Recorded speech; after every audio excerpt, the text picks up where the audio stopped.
In today's gospel, when we hear about the man with the unclean spirit, we're told that neither chains nor shackles could hold him, and certainly no man could restrain him either. I think at times we're tempted to think of Jesus as merely a gentle soul. But in recent gospel readings from Mark, we've seen the authority and the power of Jesus to defeat evil without trepidation or fear. The Gerasenes territory, where today's gospel takes place, even in the daytime, was considered a place to avoid. Picture this. It was full of caves, often used to bury the dead.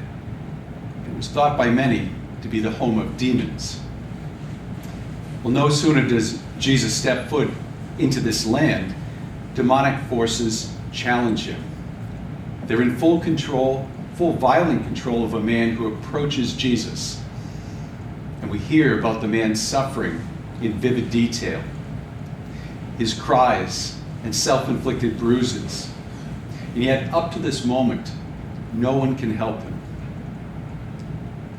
But did you notice, catching sight of Jesus from a distance, the man ran and then prostrated himself before Jesus? I think sometimes we and others in our families, in our circle of friends, we're afraid to run to Jesus when we struggle with sin and have fallen.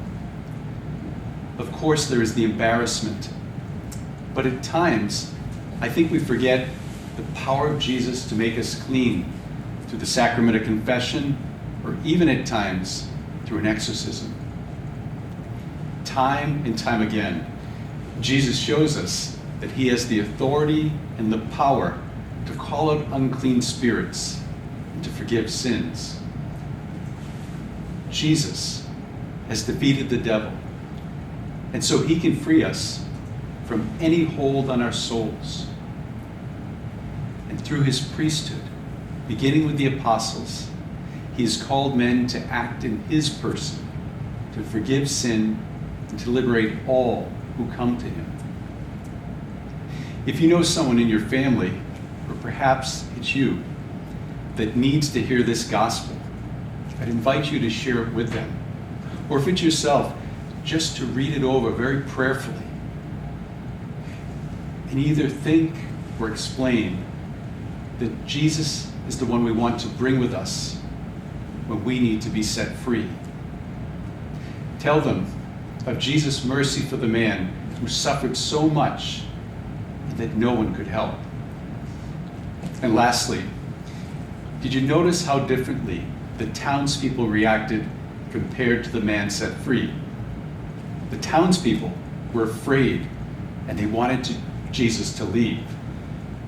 But the man set free not only was sitting there clothed and restored to his right mind, he also begged Jesus to stay. Once he had experienced the healing power of Jesus like any of us, that man knew how much he needed Jesus in his life. My brothers and sisters, may God bless you and your families this holy day. Just keep in mind, Jesus can handle any battle that we're in.